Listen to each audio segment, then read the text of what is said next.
What's up, everybody? How you doing? Welcome back to Horror Hangout, the podcast. I got my boy Nick Mendoza back with me again. He's one of the regulars over here. And this episode, we're certainly going to talk about it at least a little bit. But we always watch a movie together on this podcast. And this one we watched Silent Rage with one Chuck motherfucking Norris. Check out that beautiful stash and that amazing high kick. Come on. In a slipcase, it looks like a VHS case. How corny and ridiculous can you get? That's how corny and ridiculous, and I love it. So I hope you're all having a good day. I know you guys thinking like, Chuck Norris, this is a horror channel. Oh, this is a horror movie. Make no mistakes, man. Yeah, it actually is. Like, it shocked me when I found out about this movie. So, but yeah, welcome, Nick. Thank you for joining me, man. I hope you're having a good day today. Yeah, great day. Glad to be on. Hell yeah. You know, I noticed that when I was started watching the movie, so I started to talk about that. Brian Libby, that's the guy. I was like the guy who plays John, the villain. Yeah, the villain of it, who gets given everlasting life essentially. Yeah, that fucking Frankenstein ass dude. So you know, he was also in Shawshank Redemption. Oh, really? One of the inmates, and then he was in. When I saw his face, I was like, I recognize this guy so much. Then I went and looked him up. Yeah, I recognized him too. I just didn't look him up. He was also in The Mist, the one from like 2007. Wait, the one with Thomas Jane? Yeah, he's the biker guy. Holy crap! You remember the biker who he mentions like, "Hey, I've got a shotgun." Oh, he's talking to the old man. He's like, "Oh, you got a shotgun or something?" I saw the rack when you came in, and then he's like, "Yeah, the shelves." Yeah, we just covered The Mist on this channel too. Dude, that's wild. I mean, yeah, there's like a 25-year difference in the years, but yeah, that's him. Oh, it's just one of those things. Like, I don't know if I would have ever connected that one. Man, I recognized him. I was like, I've seen him somewhere, and then I went and looked, and I saw Shawshank. I'm like, I remember that because he's just an inmate that doesn't have a lot. Like he's not a big part in there, but he's like he has a lot of speaking lines. That's pretty cool, man. Because he has none in this movie. Yeah, which is funny because he's the silent guy. But you know, I did think. Yo, I just realized why they called the movie Silent Rage. Right. It's almost like a mute rage. Let's go. That's funny. Sorry, dude. That just blew my mind a little bit. Yeah, it's really like mute rage, right? Right. What if he was like, like Helen Keller? You know, also, what was her name? So Ron Silver's in it, right? He's the Dr. Howman, the one who's essentially this. I think he's like a psychiatrist initially, right? What, the bearded fellow? Yeah, that's Ron Silver. Yeah. And then the woman, Allison, that's her name, Toni Kalem. The real pretty one that Chuck Norris is hanging out with? Yeah, and she shows her boobs. Oh, man, she's top notch, bro. She's real pretty. She was in The Sopranos. You remember her? No, what? She was. Dude, I haven't seen The Sopranos in a long time, dude. I need to rewatch that. Okay, she was she the one that was Vito's wife? Remember Vito from The Sopranos? I do, yes. Vito. And maybe it wasn't Vito's Sopranos. I want to say, you remember she like inherits like a Marie Spatafore? I don't think that was her. Maybe I'm mixing it up. I know she was in there, but I'm trying to remember exactly what her part was. In the show, her husband dies. I mean, so many people die in that show, right? Yeah. Her husband dies. A little bit. And then she takes over like the car repair shop. Who had a car repair shop in that anyway? Dude, but she takes that over, and then she ends up doing well with it, right? But yeah, her name was Allison in the movie, and then yeah, she was very like damsel in distress. For sure. And the guy Charlie, right? The larger cop who's kind of bumbling. Wasn't he in freaking the college movie? Oh yeah. Are you thinking like Animal House, right? Yes, Animal House. Yeah, it was very strange to see him in this movie as a cop when all I've ever seen him in is like a frat movie, and he's like this bumbling idiot, and then I'm like, he's also a bumbling idiot cop. Remember when he's talking to old buddy in the truck, and he's like describing that girl's tits, the tattoos, Chuck Norris is in there beating the shit out of everybody? And he's gonna ask her out. He's like, "Should I ask her out?" Then the guy goes, "I think I'm in love with her." Poor Beta Charlie. That dude's straight up an incel. Yeah, that's my favorite word right now, incel. So he held her hand at the end. Remember when she's trying to when they're running away in the hospital, and then he grabs her. He takes advantage and he grabs her. Let's go, come on, Chunky Monkey, let's get it. But didn't you think Chuck Norris? I mean, Chuck. Obviously, you want to see all Chuck Norris's karate moves, but I feel like in that he was really robotic outside of the karate moves. I think that he has a hard time doing like any kind of like, what's the word here? Like if it was okay, let's say he didn't have a girl that was chasing him in the movie. Instead, he was saving some kind of war buddy. He would have done a better job. I think it was the fact that it was a woman and she was a very, very, very pretty woman, and so he had to like play like the suave, you know, hero guy. But he's used to being the hero, but it's usually like a war movie or like a war movie. Like missing in action and That's all exactly that. what I was thinking about when I was talking about this, was missing in action. So missing in action was so over the top. I remember seeing that, I don't know, 15 years ago, and I was like, good Lord, that's pretty. I remember he was like a colonel in that, I think, right? I can't remember, man, but I know that they would shoot a pistol at something and it would explode like a grenade hit it. And they're like, what are we doing? Yeah, and then they bust in the chamber at the end and they're like, here's the POWs. Man, those movies, that's what my dad used to watch, man. I used to watch those all the time when I was a kid. But it's also, you know, I guess if you were there, it's maybe like a feel-good like fantasy story, you know. Yeah, oh yeah. I mean, that's what all those movies are for that generation.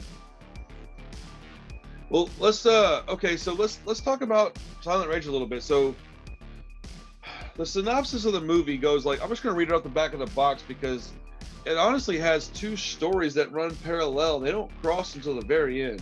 It's kind of weird, man. Like, there's two complete storylines in this movie the whole way through it until you get to the end, dude. Chuck Norris really doesn't run into old Frankenstein guy until like way late, man. Like it's like the third act before they even cross paths, isn't it? Well, you mean so in the beginning, right? He fights him in the house when he's not super powered, right? That's right. I forgot that they had a connection at the beginning of the movie. Okay, so here, let me read the synopsis real quick so everybody knows what this movie is about. Well, 1 second, right before you do that, it's the guy who's Angie. So the Allison, she was Pussy's wife in Sopranos. I don't even know who that is, dude. I have a terrible memory, and B, I haven't watched Sopranos in at least 10 years. So, well, the guy they call Pussy, but his real name's like Salvatore. It's amazing that there's a character called Pussy in that show. I don't recall that, but that makes me happy. It's the East Coast, so they add things to names and try to make them funny sometimes, right? I mean, they got like, yeah, no, they do a lot of all that mob shit. They got weird nicknames. Like you put a like E at like Y at the end, so it's like you'd be like Nicky, Mikey, all that stuff. Oh, like that. Yeah. That's kind of like an East Coast thing they do. Well, look, check it out. So this movie is Chuck Norris stars in his first suspense film as the tough street fighting sheriff of a small Texas town terrorized by a psychotic killer. Chuck Norris is faced with the dilemma of stopping the invincible murderer made virtually indestructible through genetic engineering. Oh, man. A young group of researchers are responsible for developing the serum, and the head of the research institute is determined to continue the genetic experiments regardless of the consequences.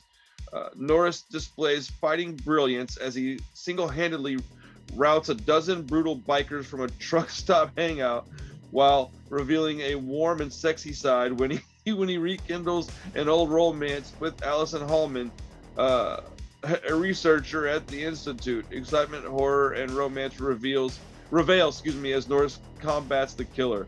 Man, that is a write-up if I've ever heard one. My goodness. So, I forgot. He's so aloof. They don't do what? He's so aloof in it. I love it. Where he's like, yeah, we've been broken up 5.5 years. Like, who cares? Like, I know I banged you and bounced, but like, can we do it again? I got 30 minutes. Let's go. So okay, so basically that's what it is, man. This dude's at this research facility. I can't remember. Does he just like break into a house? What was the deal? Because he wasn't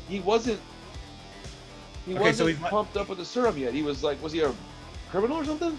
So he's like in a state of psychosis. So he's like a psychiatric patient. That's right. So he like kind of loses. I believe he was at his house in the beginning. He does what? It was either his house or somebody he's staying with, and then he goes psycho with that axe. Yeah, I think it was his house. I think it was his wife. And so he like basically murders his family, and then the police show up, he runs away. He ends up getting caught and taken to the psychiatric ward. No. Where they take him into custody, he breaks out of custody, and he gets a hold of a shotgun, and they shoot him and they kill him. Right, the car. I forgot he kicks out of the backseat of the cop car. They almost kill him, and then they bring him to that. That's right. They almost, dude. I was like, man, how did he get there? I couldn't remember what it was. Is that they almost killed him? That's how he ends up in that guy's care. And then so then they're gonna save him. They're trying to save him, and it's like they're having trouble, and they're like, why don't we use this Ron Silver? Yeah. Why don't we use this experimental serum? And they're like, because it's not been used on a human. They're like, what does it matter? He's gonna die anyway. Right. Which, I mean, that's logical thinking. Anyhow, well, you might cause a lot of suffering though. Well, like, so that's how the storylines cross, is because you have that doctor doing all that stuff. Well, his girlfriend basically works there, so that's how the guy ends up knowing who she is. That's Ron Silver. So was it Tallman? That's his sister. Yeah. Oh, it's his sister. Yeah. I didn't realize that. See, you didn't know. I gotta watch these movies 3 or 4 times before I get all the details, and I only watched it one more time. I saw it the one, but he mentioned there's the hallway scene, and then they're saying, "Oh, you two know each other," and he didn't even know they knew each other. So it must have been very fleeting, very ephemeral. Yeah, I mean, they don't do a good job in the movie. Like, there's not. I really enjoyed this movie, like a lot. It was a lot of fun.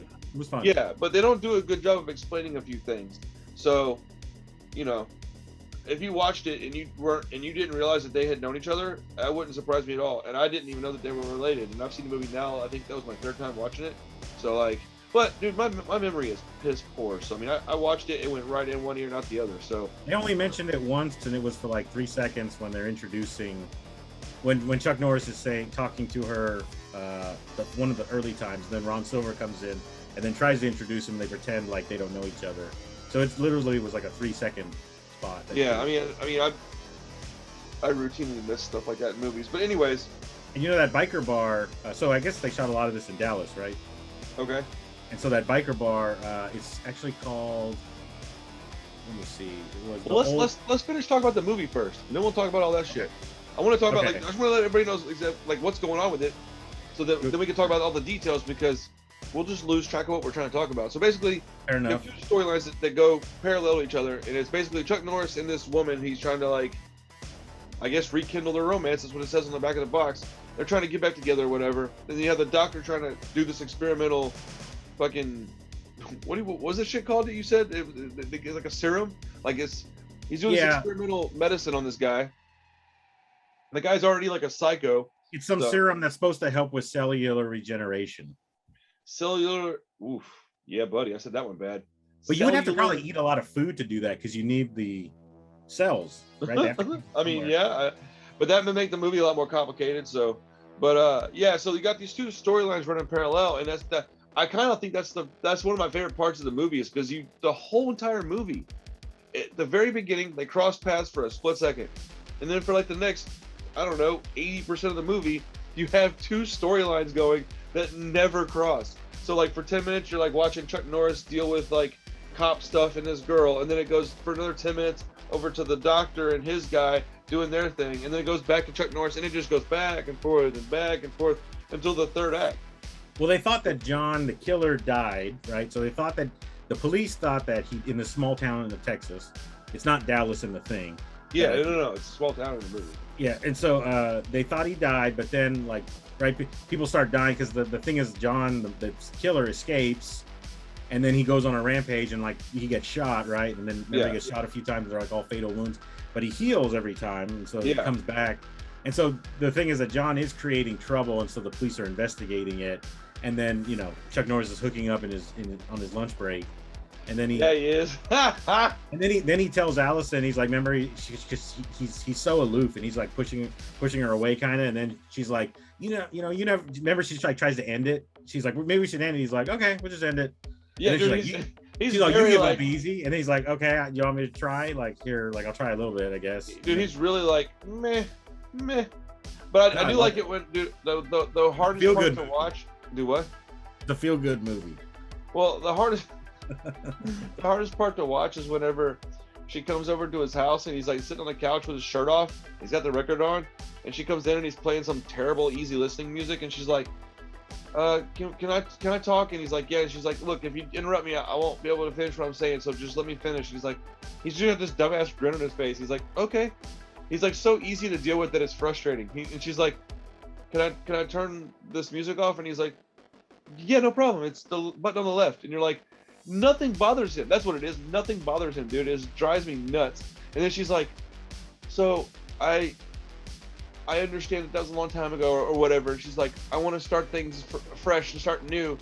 And then he goes, okay, can I talk now? And then he has that tone of voice, and you're like, oh no, he's gonna crush her. And then he's like, I love you too. And then they do this really corny hug. Oh, it was great. And then it shows him like eating cheese in the bed, making out, and I was like, let's go, bad breath, make out, yes. You brush your fucking teeth before you kiss after you eating cheddar cheese, you nasty fuck. I'm too drunk to taste this chicken. Fucking right. Anyways, yeah. So that's what the movie's about, man. It's not a really complicated story. It's just, I don't know. I just like to get the synopsis and the story out there so we can talk about the details. People aren't like lost as to what's going on. So then, remember they're gonna run away to like his cabin for a weekend or something. Oh, so, yeah. But the thing is that Ron Silver said we need to. He didn't want the thing to happen at all, but that other doctor pushed through and put the serum in the guy, brought him back, and so then Ron Silver then obviously finds out when he goes on that. Oh yeah, the tall guy with the glasses. I forgot about that dude. He was like the one that was like really like being bullish about it.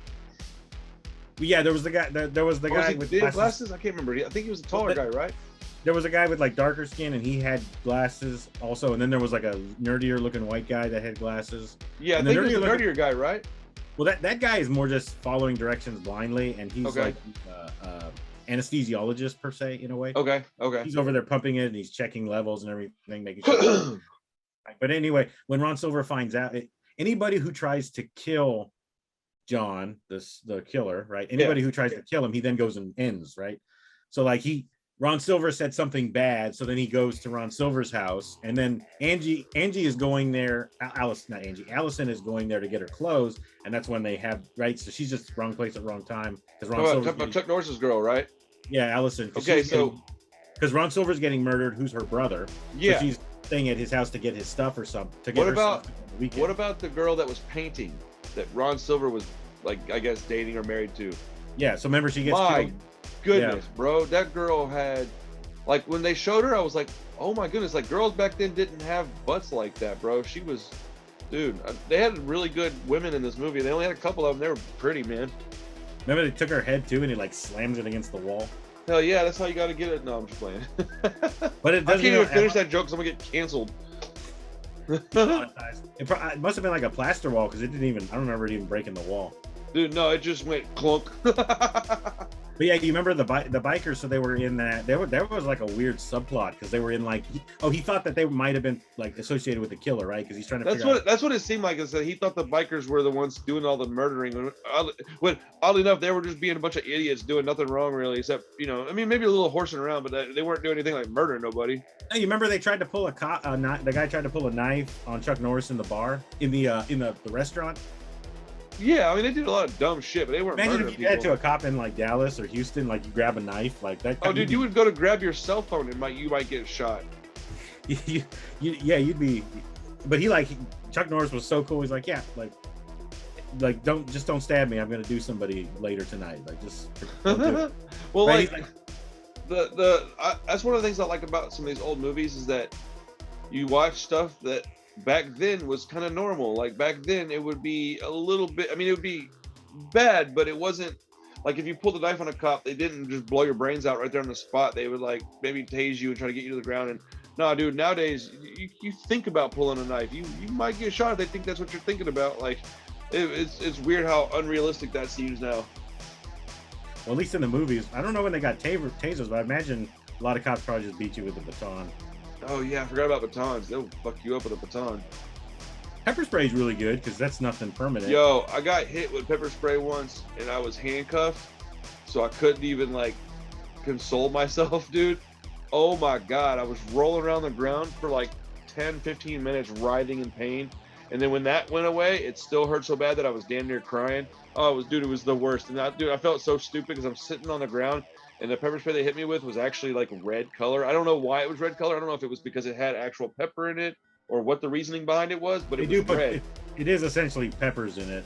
That's what I thought, but I wasn't sure. And dude, I can't recall something that was worse than that. That wasn't like I've been shot once and stabbed once. I don't think either of those hurt initially as bad as the pepper spray did. Yeah, but at least with the pepper spray, you're not supposed to have anything permanent. Well, that's what I was thinking. Is like, you know, initial pain with pepper spray was way worse. But the I took pepper spray once and I just like opened the top and then like there was a little film there, and so I just tapped it with my finger and then touched my tongue, and it was like it was like literally there was just a tiny film. And I tapped it, and it was like just like my finger was a razor, and I was like, oh my God, like. I mean, it wasn't. It was bad for. I was like, I can imagine if this all got in my eyes. I have a scar on my forearm somewhere. It's not a very big one, but I got burned. I was at the tattoo shop, and I know this doesn't sound like it's related to pepper spray, but it is. I was at the tattoo shop, and I was talking to a girl, and I was leaning on the countertop, and they had this brass bar that was like attached to the bar top, right? Where we had, I say bar top. It was a bar, but it wasn't a drinking bar. It was where we did our work. We did our paperwork or drawings, consulted the clients, things like that. And so I'm leaning on it like this, talking to this girl, right? And my guy that was my boss is like, yo, stop talking to her and get this stuff done. And I'm like, yeah, I got it, bro. I got it. You're still tattooing. I got plenty of time. And he's like, doesn't matter if you have plenty of time. Do what I tell you to do. I mean, we were friends, but he was still my superior, right? And so he leans over like behind us, like, I think it was a Craftsman, not a Craftsman. What's the big red toolbox things called? Anyways, one of those, a big toolbox. They used to keep all their machines and their inks and things in those, as it's, you know, easy to maneuver and things. Anyhow, behind that was a cattle prod. So he reaches around and he grabs it, and I thought he was gonna zap me, so I just scooted back, and he didn't. He hit that brass bar with it, and I was leaned on it, and it like blew me back. And so it was embarrassing. It hurt, all that jazz. And so like, later on, I think it was the same day, it might have been the next day, but he was in the bathroom taking a shit, and the bathroom was like maybe, let's see, probably about 5 foot wide, maybe like 7 or 8 foot deep, very, very small little room. It had a toilet, a sink, and some towels, and then I think like some cleaning supplies. It was tiny, man, you know, a mirror or whatever, but like it was very, very small. But the thing was that under the door, they had like a 2-inch crack. I don't know why it was so big, dude, but you could hear it. Dude, if you had to take a crap in that place, it was the worst, because you could hear it from around the corner, man. It was like, so he's in there taking a shit, and I took the, we had one of those police-size pepper spray things that have a handle on it. So the handle is like, it's got like it looks like a extinguisher almost. It's huge. And so I shook that motherfucker up. And I said, Corey, you in there taking a shit? He's like, yeah, man, I'm busy, man. I'll be out in a minute. And I was like, okay. And I just emptied that can underneath the door. Oh, dude, yeah, he beat the shit out of me, man. He whooped my ass for that. It messed him up pretty bad. Anyways, that's a bad one. Yeah, dude, that was not fun for him. Actually, it fucked up the whole place because it kept coming out of the bathroom, and like we had to close the store. I mean, it was like a weekday, but whatever. The whole can.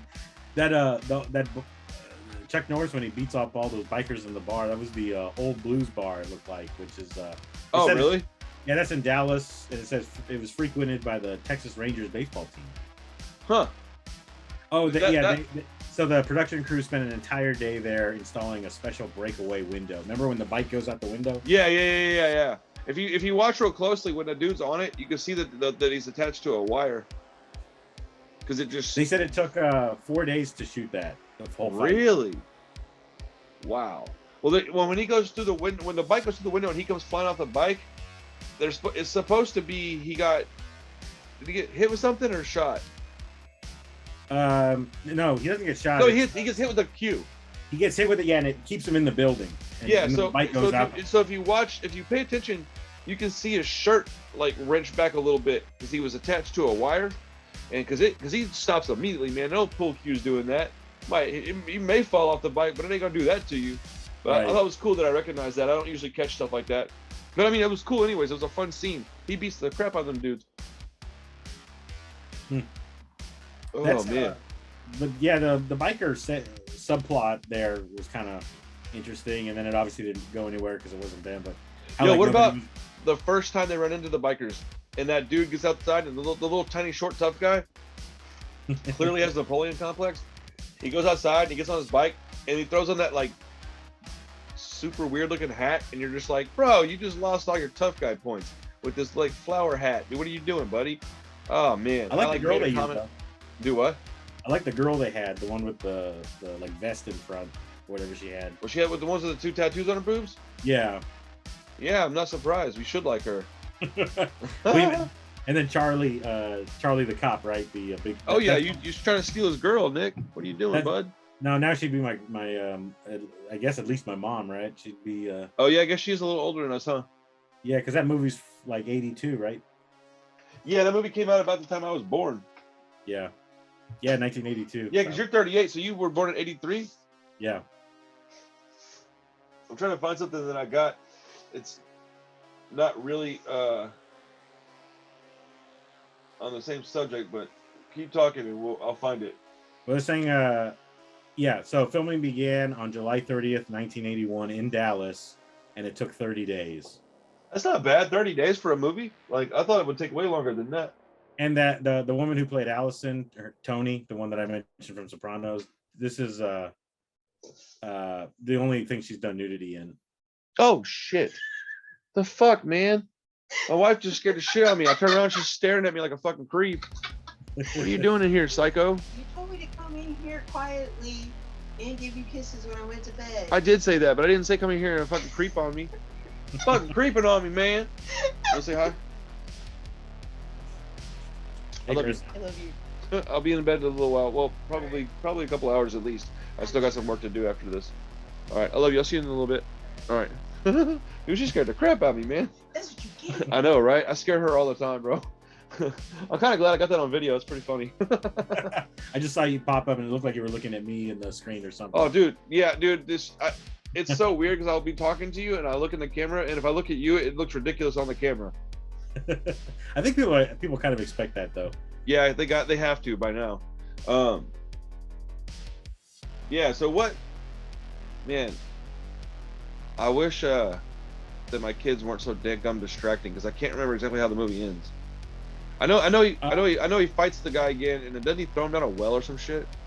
Yeah, so when they're escaping from that, was a police station? They're escaping from that building, and so then they get in Chuck Norris's car, and then and then Angie has to take over the car because Chuck Norris is getting strangled, and so they drive off, and then John ends up getting in the back of the car, and then Chuck Norris kicks out Angie from the car, and then Chuck Norris is able to get out, and the car ends up flipping and setting on fire. Oh yeah. And then it's funny because then you see the guy's on fire, John's on fire, the killer, and he jumps in the water, and then when he comes out of the water, his clothes are not like completely burned off. No, they're brand new. Like he not only has regeneration, but he also has like an underwater Walmart where he can go get some new gear. So yes, textile regeneration. But textile regeneration. Let's go. That's awesome. Yeah, it works really well when you put your clothes in the washing machine and then the dryer, and they fade, and then you just textile regenerate them. Yo, if that was a thing, dude, whoever invented that would be a very wealthy person, man. Yeah, that'd save a lot of landfills. What they did was, you could tell they had the same suit, and they just put soot all over it.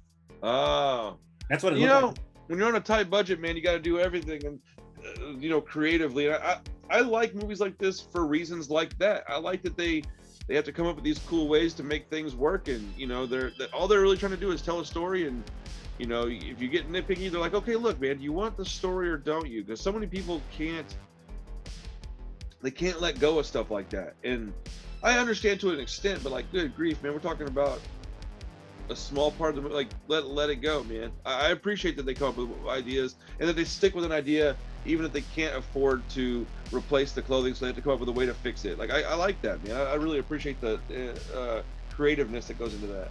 Well, and also, creativity.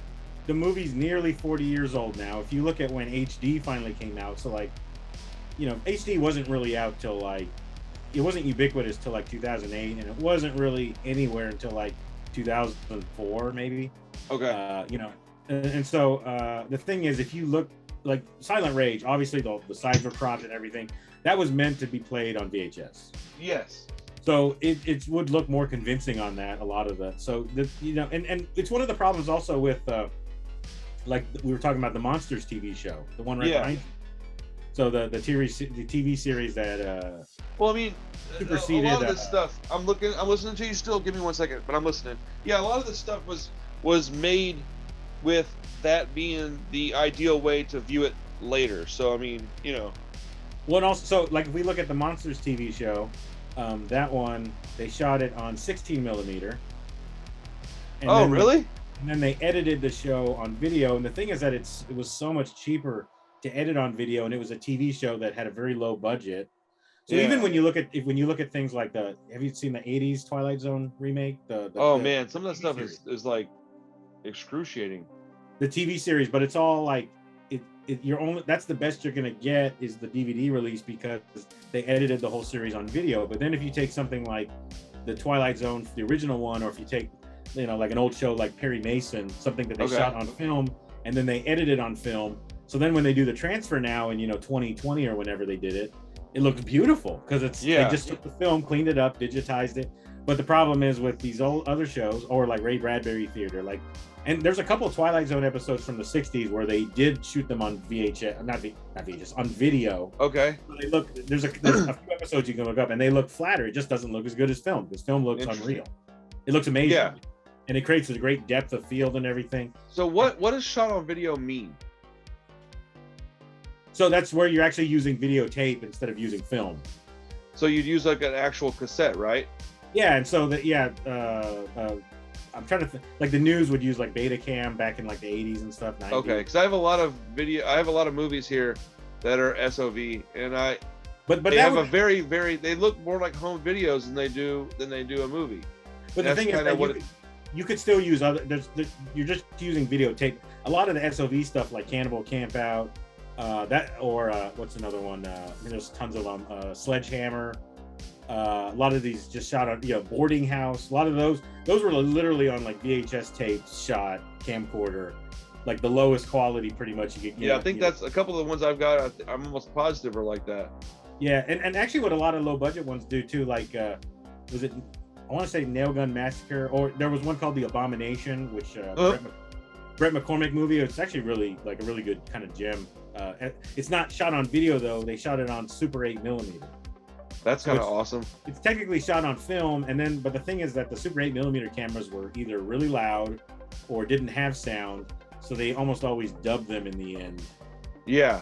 So they had to do ADR to do all the sounds, and so a lot of times the sound is distracting because you could tell it's dubbed. The footsteps sound synthetic and everything. Yeah, that was the one thing I didn't like about the Super 8 movie that they made, the Spielberg flick, is it didn't accurately depict how you would make a Super 8 movie. I know that's a stupid thing to be nitpicky about, but it really irritated me. I barely remember that movie because that was like 2010, right? Well, otherwise that movie's fantastic. I actually like as a whole, I love that movie. It's really good. And yeah, it's probably somewhere around 2010. I don't remember it quite so well to say that, but yeah, I saw it in theaters, but I don't remember it a ton. No, I really enjoy that movie, but it did irritate me that I noticed that they weren't doing it right. They have like a mic set up, and I'm like, all right, man, you might be able to do this, but that's going to be a lot of background noise. And I don't have a lot of knowledge on the subject, so the fact that I recognize that is why it bothered me.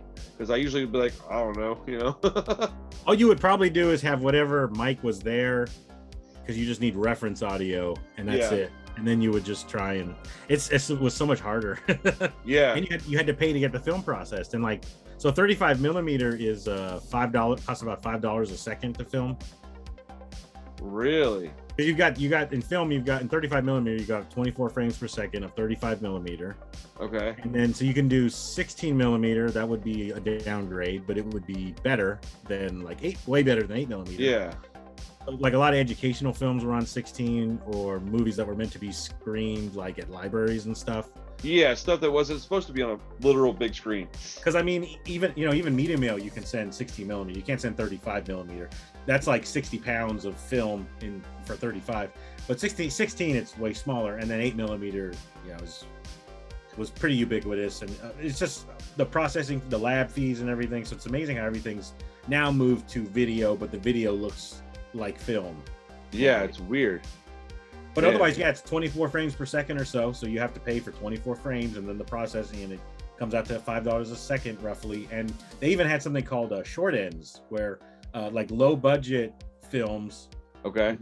So the thing is, like, let's say you've got a movie like Serpico or some big Godfather production, and you're filming a movie. Well, they'll say, oh, we don't have that much, we're doing a take, and they're like, we have a long take coming, or we know it's a 10-minute take. We don't have that much film in the canister left. Okay. So, like, take that off and then put a new one on, because I don't want to stop halfway. Yeah. So they would save all that film, and then they would sell it to like film schools, or they would sell it to low budget productions that would then use it. Oh, so they'd save the like remaining film from the reel. Yeah, because it's now not going another reel. Right, and so then they would, so then you sell it and you go, hey, we've got 5 minutes of footage here. And so then somebody on a budget that's doing a low budget movie or a film school might say, or they donate to film school for tax credit or something. Yeah. But or where they have an agreement and they say that. And so then when you're filming your movie that has a low budget, you would be like, okay, let's do a 5-minute scene because I've got a short end here of 5 minutes. Okay. So obviously that doesn't apply so much now because now they don't. Yeah. I remember that. I remember that part, and also the color grading used to be really expensive in film, where you would match it. So in those low budget ones, they do what's called a one light print.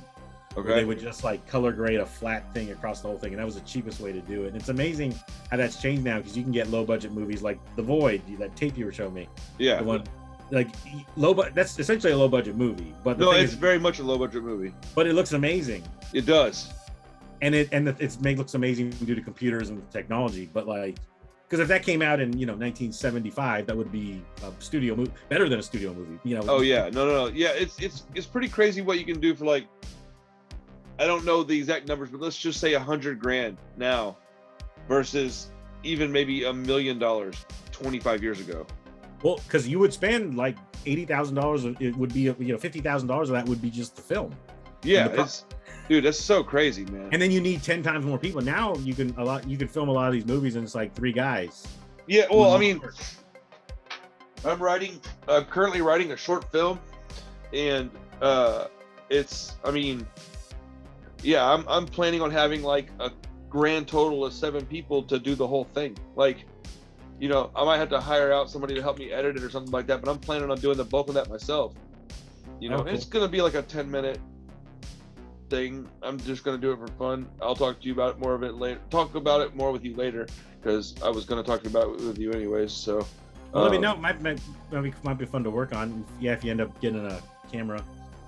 Well, I'm 100% getting a camera, but I mean, we can shoot that on what I'm talking about doing. We can shoot it on what I've currently got. I've got a really nice GoPro and a camcorder that shoots in 1080p. So I mean, I don't have to have it 4K necessarily, but yeah, in January, I mean, I'm not gonna have it done by then anyway, so I may as well just wait for the nicer camera.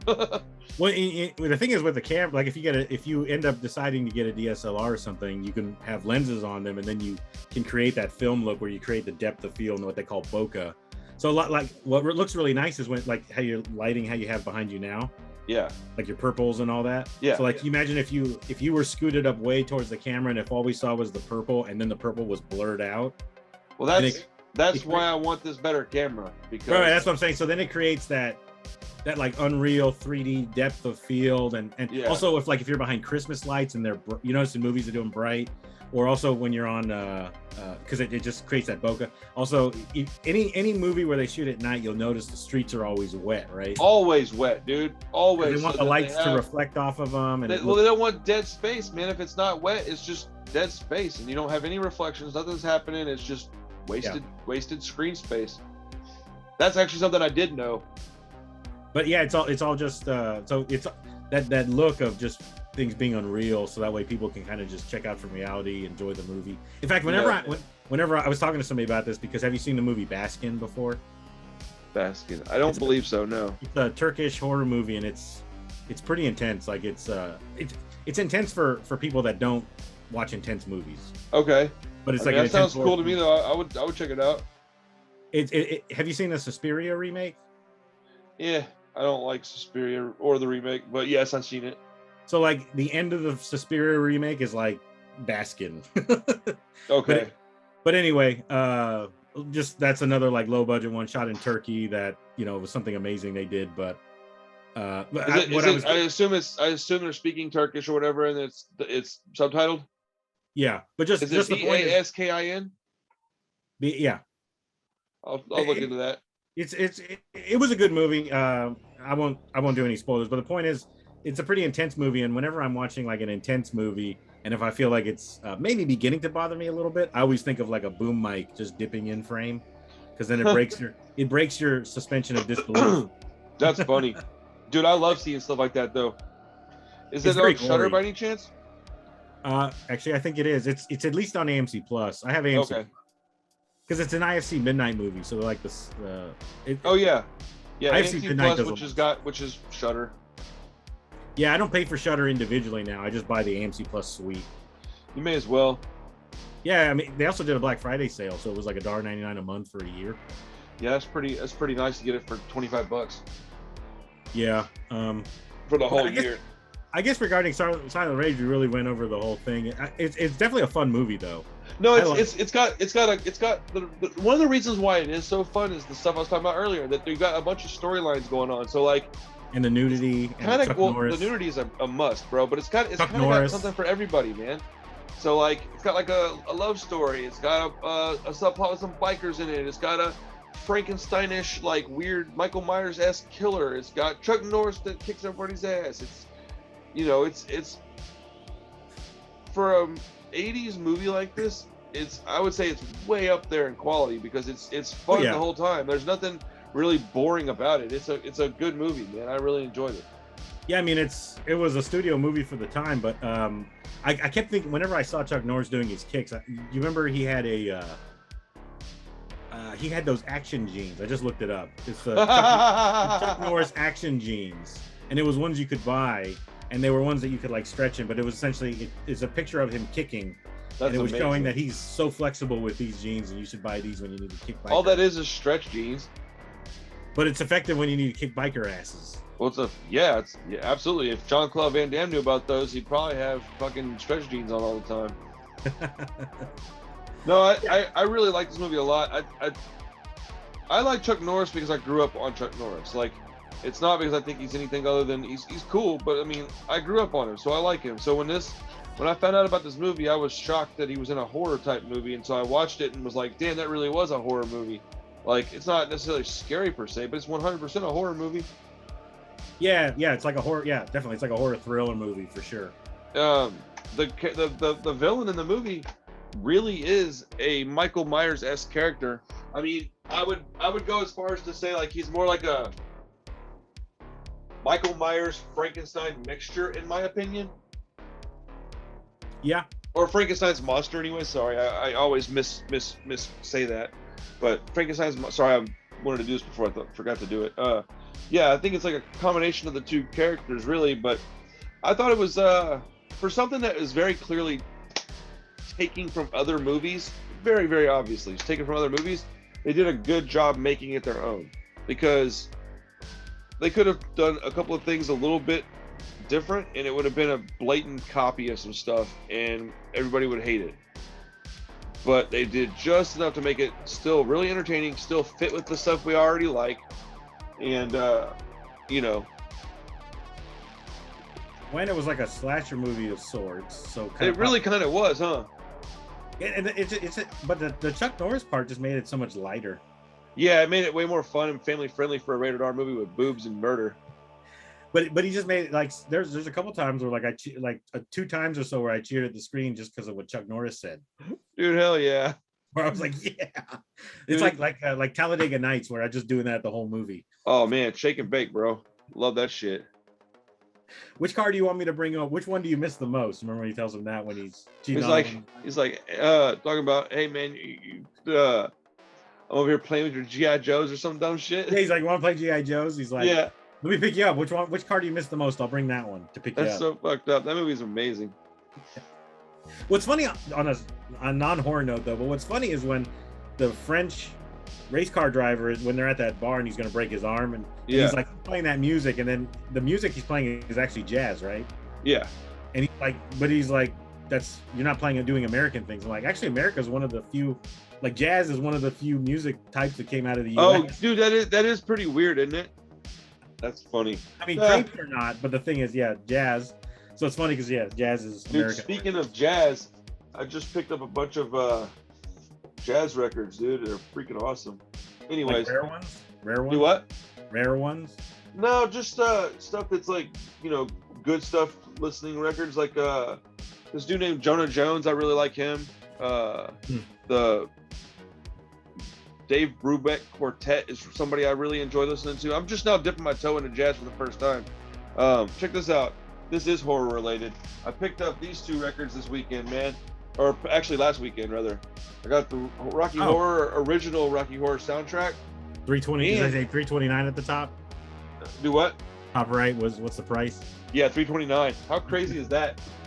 I definitely paid 3 times more than that, and it's worth about 5 or 6, 7, 8 times more than that. And then I found this, dude. Okay, Bobby Boris Pickett and the Crypt Kickers, right? The Monster Mash song. Oh, okay. I didn't know that the album is actually called Monster Mash in every song title, bro. Side 1, Monster Mash, Graveyard Shift, Blood Bank Blues, Ravian the Fiend Age Idol, Monster Holiday, Monster Minute. Side 2, Transylvania Twist, Sinister Stomp, Me and My Mummy, Monster Mash Party, Bella's Bash, and Let's Fly Away. They have all horror songs. I had no idea. I didn't know that either. Are they any good? That's why I'm sitting here. I'm gonna listen to the whole thing tonight while I'm working, dude. I'm psyched, cool. Bro. But when I found out that because I listened to the Rocky Horror one first, I don't know. I think I thought that one was this one, and I wasn't paying attention, so I just picked it up and put it on. But I intended to listen to this one, but I ended up putting that one on. But it's really good, so I just listened to it. Rocky Horror is one of those things that I didn't like when I was younger, but as I get older, I really do appreciate it. That's cool. Yeah. Not a fan?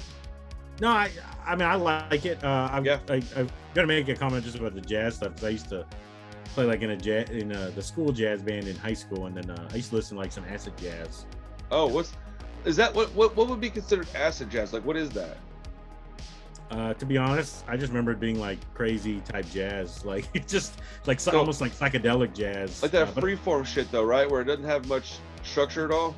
Yeah, and I would listen to it in high school just kind of for like solo inspiration because it was so off the wall.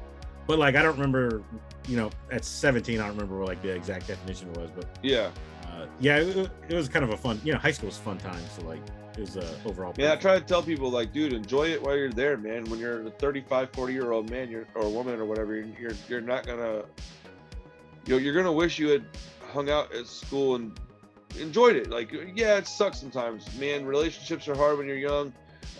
Doing all this stuff they want you to do for school kind of sucks, but like generally speaking, man, you have very little responsibility and a whole lot of freedom, so you should like go out and appreciate it a little bit, man. They act as though they're struggling, and I'm like, what are you talking about, man? You ain't got no bills to pay. I had a kid the other day tell me that he was like depressed because nothing was going right in his life. And he had a bunch of anxieties, and I was like, dude, how old are you? He was 15. I was like, well, first off, you shouldn't even be talking to me. You should talk to your parents. But second, what are you anxious about, man? Like, what is making you depressed? Like, what kind of responsibilities do you really have? Are you one of the like 1 in a million person that has to pay for the bills at their home because their mom and dad are all fucked up doing some dumb shit, or you're just that poor? Oh, you're not. You're a rich white kid in a rich white kid neighborhood, dude. What are you complaining about, man? Probably that Susie blows my mind. Susie doesn't want to go to the prom with them or something. Oh, dude, yeah. What was the answer? Or maybe they wanted to go with Chad, but they didn't want to tell anybody. Yeah. What was the answer? What was he stressed out over? Oh, dude, nonsense, bro. Just his mom was mad at him about something. It was the stupidest shit, bro. Stuff that was completely irrelevant to real life. My dad used to tell me, he used to say, the problems you have right now in life don't amount to a hill of beans. Dude, that's a fact. And then I have a bunch of guys that'll message me and they're like, hey, can we talk? I got a serious situation. And I'm always thinking like, oh, it's probably drugs. So I'm like, yeah, what's up? I can probably help you. And then they're like, man, this girl broke up with me, man. She's like the love of my life. And I'm just completely destroyed. And I'm like, man, how old are you? And how long y'all been, together? And are you married yet? And you have any kids or anything? They're like, no, man, I'm 16. We've been together 8 months. And she just I'm like, bro, I'm like, if you can't handle this, you're gonna have a rough time, because this is gonna happen to you another 4 or 5 times before you die, my friend. Like, yeah, I would say a lot of people get like, I would say on average you maybe get like 2 or 3 super serious ones like every decade. Yeah, and then you might find one that you end up marrying or whatever and staying with that person for a long time. Like 2 to 3 that like really kind of might tear you apart. It's so sad when it ends. I mean, I've got a couple that really did a number on me, but like I used it to learn, man. This is how I'm successful in the relationship I'm in now. That was all just practice till I found the girl I actually wanted to marry. Like, I'm so glad I didn't end up with one of those other girls. Like, I mean, there was 2 that were really serious, and I think one that probably could have ended in marriage. And I'm so glad it didn't, because, you know, looking back on it, hindsight, it would have been absolutely horrendous, because she wasn't the right person for me. And these kids can't handle like the simplest things. I'm like, oh my goodness. But the thing is, I mean, all of that kind of builds you into the person you are, right? Like hardship builds character. It can hopefully build character. No, it can and it should, but you got to be able to handle it. Grief. Right, and a lot of times when things go bad, later you look back, you say that, well, that was actually what I needed. Yeah, it was painful, but I needed it. This one guy was like, and I would never say anybody's name on this. Anybody that ever reaches out to me, these people haven't talked to me in a long time. I think that they were young and they got mad about something I said, and they probably bounced. So if you're the person that told me this, well, I don't know what to tell you, man. This is what you get for having this kind of conversation with a person like me. Dude, look, I'm a nice guy, but when something funny happens, you gotta tell people about it. So this dude's like, man, as a matter of fact, almost this exact thing has happened to me twice, where somebody said almost the same thing. Hey man, my girlfriend, she said she wanted to pump the brakes a little bit. Things were getting a little too serious. He's like, but man, you know, 3-4 months ago we were having sex. We said the L word to each other, and we've been steady going together for like a year and a half. And he's like, man, suddenly she just all of a sudden wants some space and this and that. And I was like, oh yeah, she's cheating on you, dude. And it fucking destroyed this guy. He's like, what? Wait, what do you mean? Are you serious? I'm like, wait, is that not what you thought was happening? He's like, no, why would I think that? She loves me. I'm like, I don't know, man. She said she wants space and she won't answer your phone calls. And then when you accidentally ran into her, she got really pissed off. And he's like, yeah, she thought I was like following her around. I was like, well, were you? He's like, well, no, but like, I'm like, oh, you were, you creep. I was like, bro, yeah, you're smothering her, dude. I was like, you gotta give her some space, man. It's the smothering, and he probably did stuff that made him seem needy. Yeah, dude, no, for sure. Dude, when you're that age, look, as an adult, needy probably isn't that big. I mean, it's not flattering. You don't want to do it. As a guy, you can't be needy. That's pretty bad. Especially in high school, though, man, when you have like all the super confident like football player types running around, and you're all like, but I love you. She's like, yeah, but he doesn't, and he's gonna treat me like shit, you know, like. It's the indifference and just the it's the, well, you know, obviously like being, you know, popular, attractive, all that factors in, but it's the part of like actually taking your role as like a man that, yeah. And then when you start acting more needy and stuff, they're going to be turned off, and then they're going to also, when you rush things and they say, hey, I need some space, because love for women is a very slow process where it can be kind of quick for guys. Dude, it really is quicker for men, for sure. They try and lock it down quickly, and you're making her uncomfortable. She's like, give me some space. And then you just have to kind of withdraw and wait for her to come back. Look, in all fairness, I'll go ahead and say this, man. Since I said that about the other person, even though I didn't say nobody's name, the reason I know that stuff's happening is because that happened to me. I used to be really needy and clingy. So I know this from experience. Like, I'm not shitting on nobody, man. This is something I went through as well, man. Like, yeah. I went through it too. I used to be a fucking sad sack, dude. Like, you know, and that's why I try to tell these guys, you got to calm down, bro. Listen to me. I know from experience that you're fucking this up. Like, pump your brakes a little bit, man. If you really like her, let her just kind of breathe a little bit. If you really like her and she actually likes you back, you'll figure it out real fast. As soon as you stop talking to her and she wants to talk to you again, you'll know. Yeah, it's almost like baking a cake, right? It's like, well, it's got to go back in the oven. Just leave it alone, and you'll hear a ding when it's done, and it'll call you back. I mean, pretty much. That's really par for the course, dude. Like, and the solution there is the kind of cow mine lotion to it is where you just have a lot of friends, and then they're introducing you to people, so you have to have abundance, so that way you don't. I always tell people, just stay busy, stay with your homies, don't sit around and sulk. Just go, dude. The moment you date other people, so you don't get one-itis. Another girl and post one fucking picture on your Facebook. of a group of you and your friends and have you just stand next to another girl. Don't mention her name, act like you don't even know her. Just post that one picture, dude. If your girl is actually just needing some space, she'll text you and go, who's this other girl? That's how it'll happen, man. And then you'll know, okay, she actually just needs some space. We're not actually broken up. I'm like, these people, they think that this, I don't know, think about it, man. Just imagine if you were getting smothered by somebody, anybody. Let's say your mom was always poking her fucking head in your room. What are you doing? Hey, what are you doing? Hey, what are you doing? Hey, what are you doing? Yo, like, I don't even want to be around you, and you're my mom. I love you, you're my mom. But dude, get out of my fucking space. And these poor kids, man. But I love talking to them, man. I'll be honest, dude. I'm only laughing because I feel kind of bad for the kid, man. But it was wild, man. Look, welcome to Love Phone. No Dr. Drew over here, though.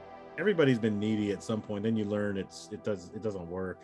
Yeah, no, it's and the answer is to have a lot of people in your life, so that way you have abundance and you don't get one-itis. That makes a lot of sense, though. I tell people to have a hobby and have a lot of friends around, man. If you got other people around, even if it's, you know, like I said, other girls, you know, like, dude, you're not married, man. You're in high school. Do whatever you want. As long as you're not lying to somebody and being like real shitty, then there's no reason to feel bad about it, man. You're being, you know, if you feel bad, you know why. You know, if you're not doing something to feel bad about, don't feel bad about it.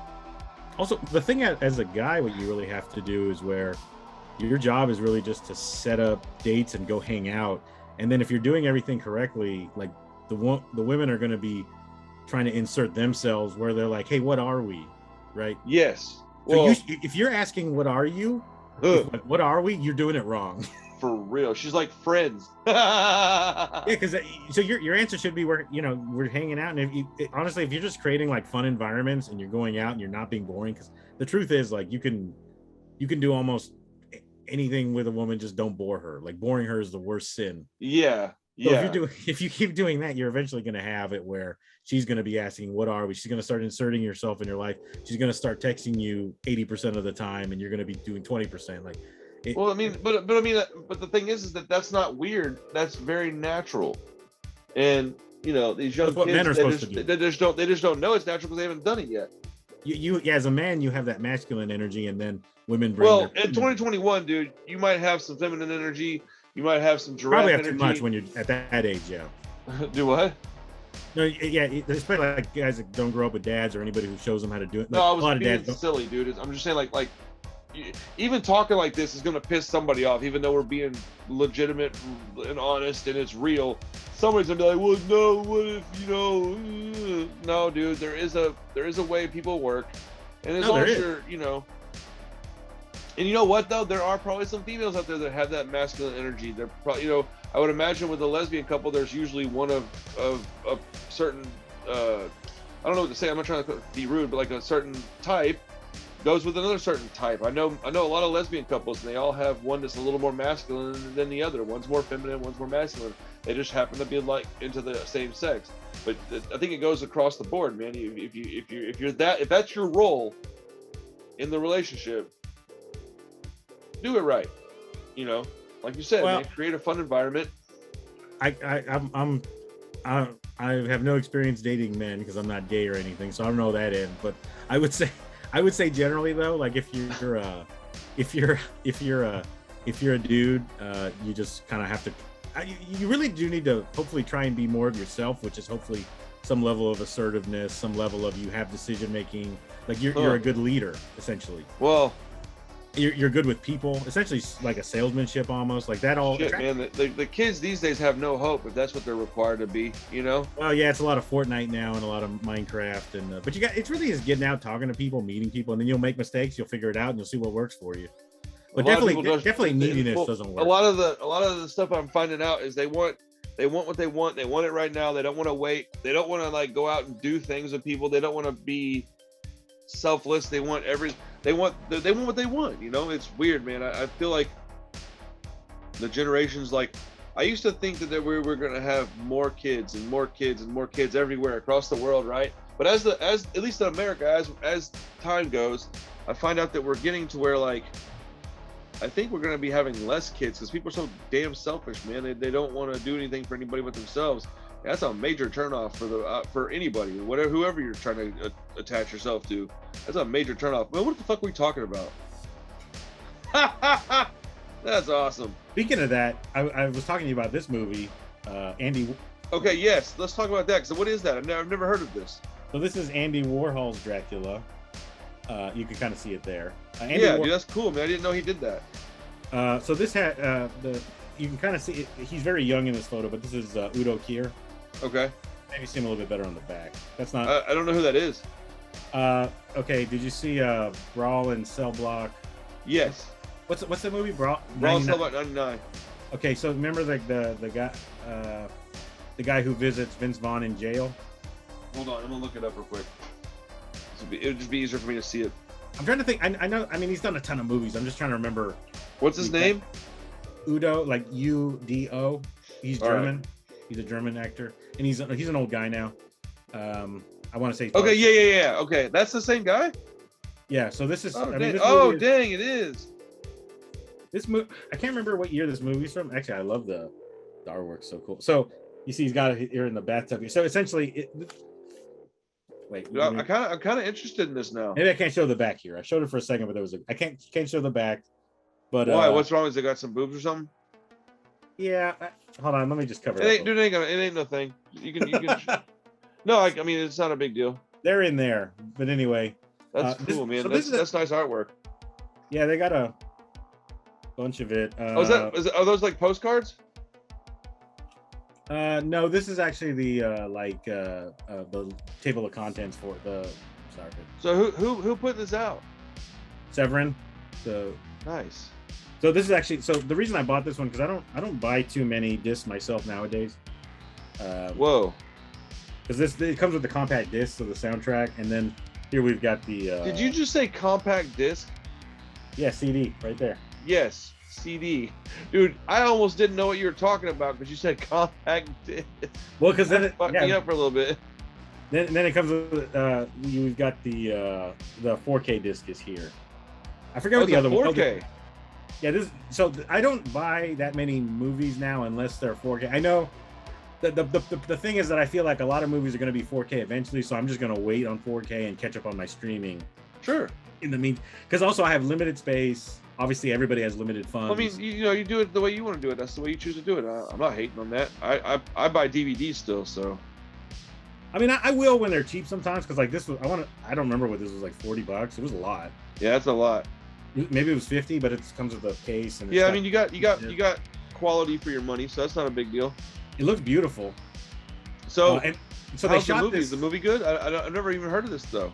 So it's a little bit of satire. Okay. And so they shot it at this beautiful castle called Via Parisi, and it's in Italy. It's like not that far from Rome. Is this the thing you showed me earlier? Yeah, and so it's this really beautiful. Maybe if you end up pulling a picture of it. So well, I can't. So here's the thing: I can't pull a picture on the screen right now because it won't show it.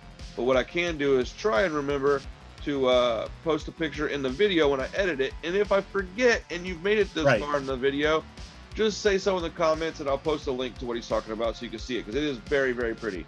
Okay, and there's this movie is not one of my favorites, but there is this castle in Italy. It's like so creepy looking, and it is. And so there's a movie called Burial Ground, also known as The Nights of Terror, and it has. Do you know this movie? It has the guy who's Peter Bark. Yes. The little guy who's he's supposed to be a child, but he's really like I don't know if he's a dwarf. He's just a small guy. Burial Ground's pretty fucking cool, man. I like that. Okay, movie. Well, Burial Ground they shot at the same castle as this. No shit. That's the Via Parisi in Italy. I want to say it's from. All right, the castle's from like. I want to say literally it's like the 1400s or something. It was when it was built. And dude, Burial Ground has that weird ass little kid in it. Yeah. Well, is that the guy you're talking about? Yeah. So he's in the movie. That's an adult? He's an adult, and he's got a bad toupee on. Bro. And he's like sucking his mom's titty in the movie? Well, yeah, I don't really want to give it away, I guess, right? I mean, it's from 1981, bro. If you ain't seen Burial Ground yet, then it's on you, homie. At the end, he like bites on her tit and like rips it off. Oh yeah, dude, that was zombie fucking weird, man. We watched that one at Graveyard Shift like a month ago.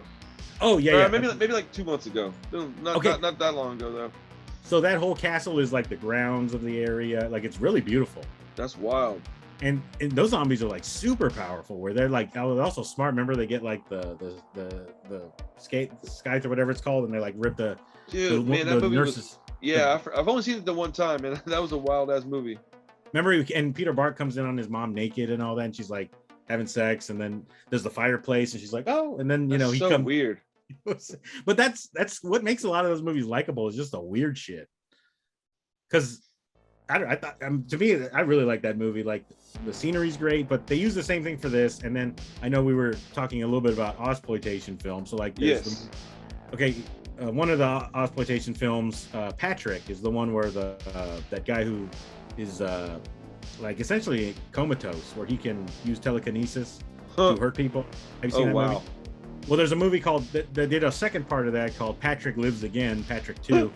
They shot that one at the same castle at Burial Ground. And nice. So Blood for Dracula is essentially like, the director's name is actually Paul Morrissey, and I think Andy Warhol just really kind of like produced it, because Andy Warhol's not like in the movie, or he's not really tied to it, but it's like no, but they use his name to sell it. So yeah, that's basically what he is. He's a selling point.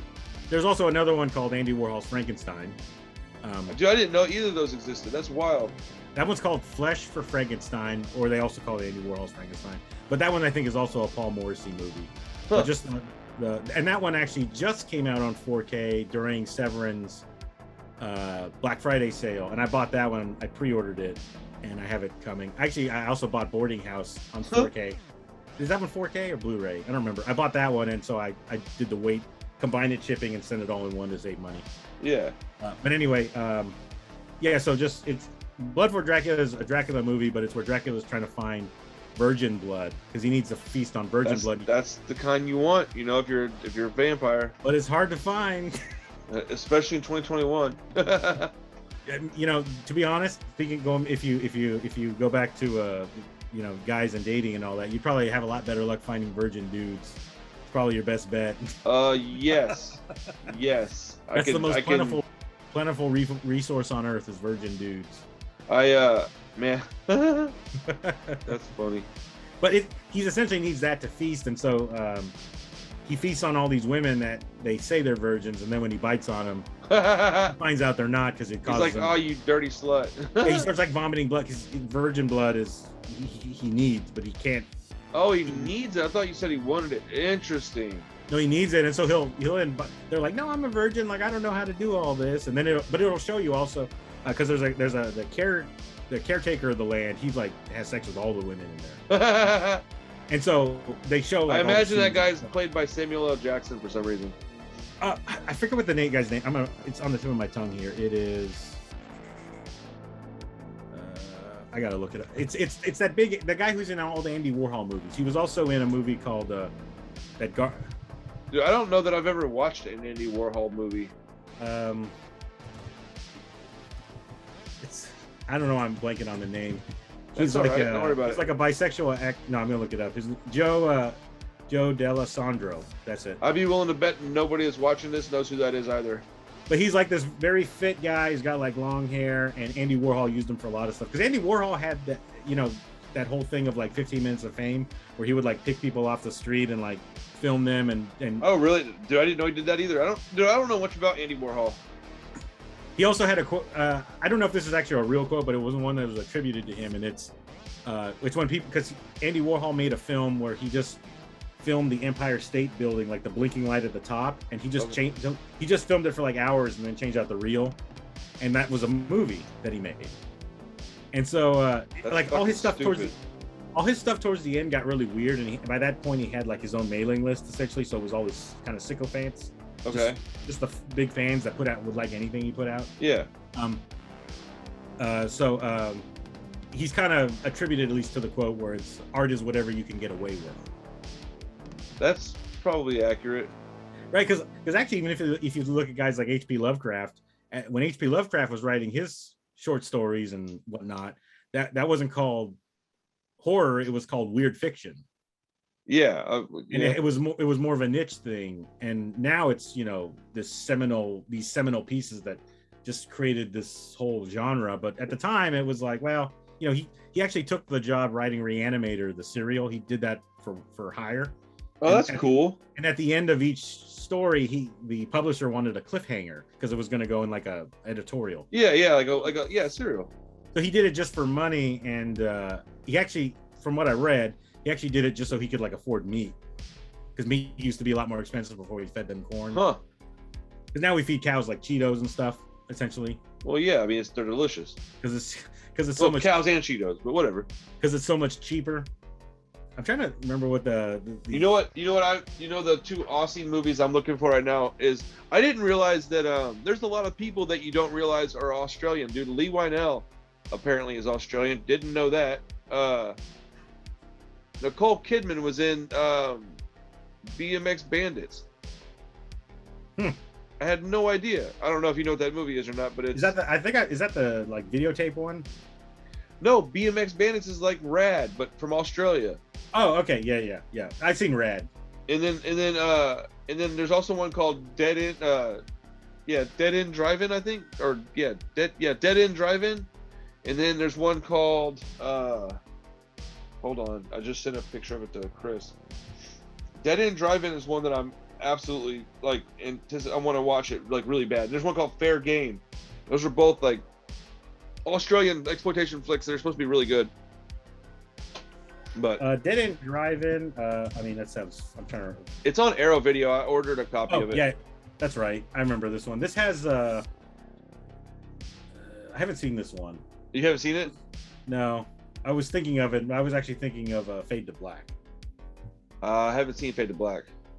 But there's a bunch of stuff that they're talking about when it came out around the time Mad Max was getting popular, and how Mad Max came out and they were expecting a bunch of movies to come out with these car chase scenes and stuff, and very few of them did, and they couldn't figure out why, because Mad Max is such a big deal over there. I don't know, kind of a irrelevant topic, I guess, but yeah. A lot of Mad Max. It's anything that people think that like the big studios come out with the innovation, but they really don't. No, dude, it's always the indie guys. The indie guys do, and like 99% of them go bankrupt, and then 1% or less do something amazing like Halloween. Yes. And then it gets bought out, and then it becomes a safe thing to do, so then the big studios do it.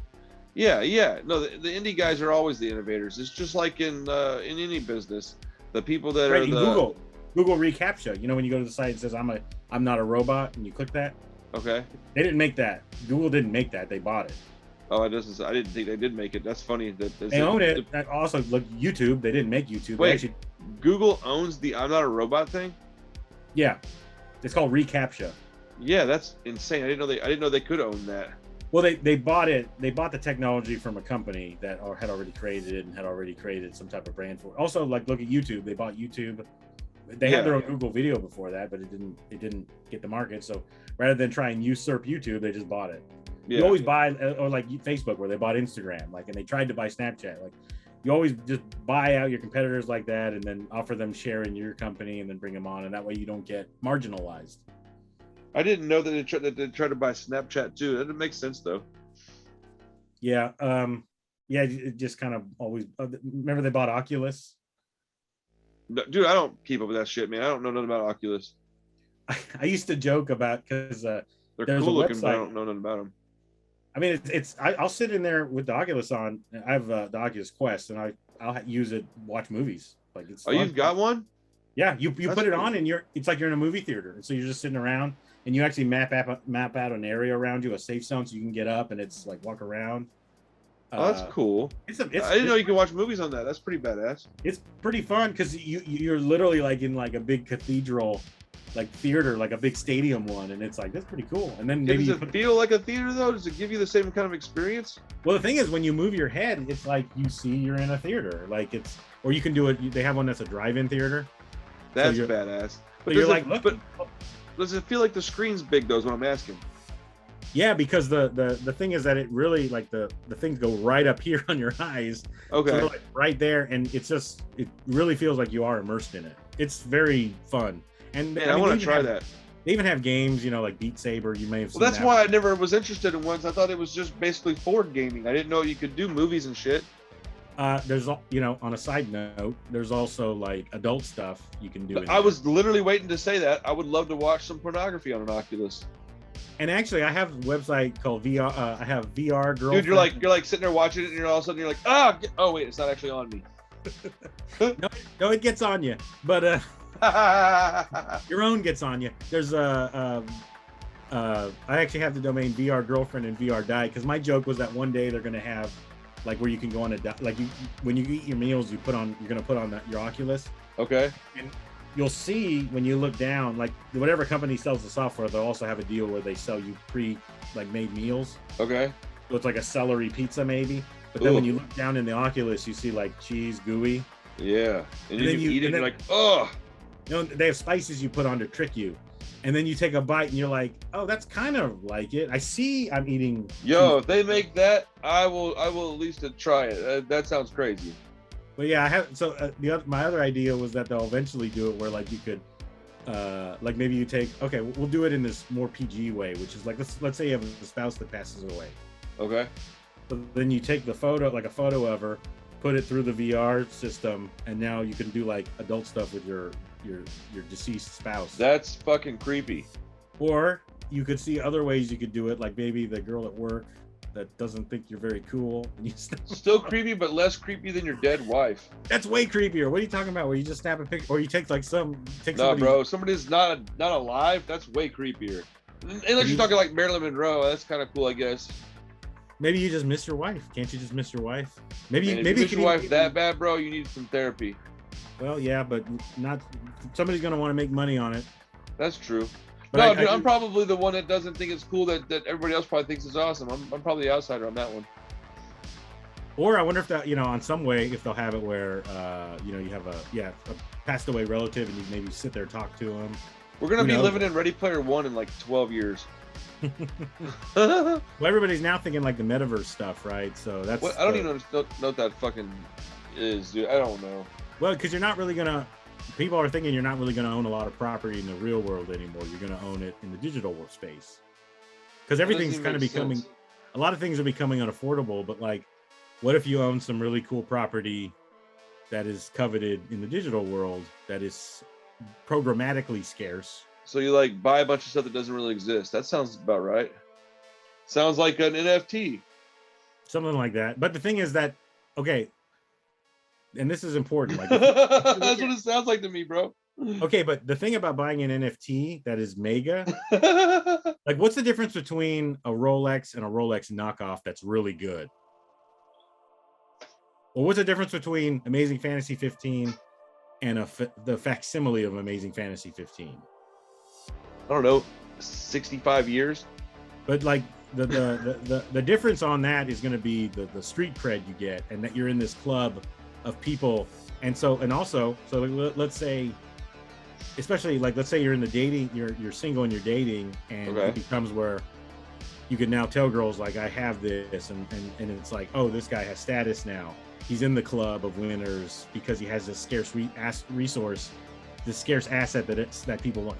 It all, to be honest, a lot of this just boils down to dating. Even if you go back to when Columbus sailed, ocean. I mean, the thing is that if that happens, the real world's going to have things that are outpriced, right? So you're going to go into this Oculus world to go do it. It's all going to turn the same. It's going to go and be outpriced there. It's not going to take that long either. So I mean, well, then we'll come up with something else. We'll figure it out. Yeah, maybe. It's weird. I mean, people own home. The thing is, like, home prices are going up, right? Like home prices, the home price in Florida went up like 21%. So I mean, if you're not getting a 21% raise, you have less buying power this year. So I mean, the whole world's kind of changing, and it'll be interesting kind of to see how it all pans out. But I personally really like the Oculus for watching movies. I know people that like in trying that. It's really fun, and it's cheap because I mean you're just streaming Netflix, and so that's $15 a month, and then once you have the Oculus, that cost of that is gone. I mean it's like $300, but it's a one-time fee. How do you hear it? What's the sound like? Okay, I want to say you can also do headphones, but the sound is good, right? Because it's coming right into your ears, pretty much. Okay, it's all right there. But it's just it is in the machine, huh? Yeah. I know there's a way you can also send it somewhere. I just haven't tried it doing That's that cool, man. I am a little more interested in trying that now. I might want to find somebody that's got like a good used one that I can get from cheaper or something.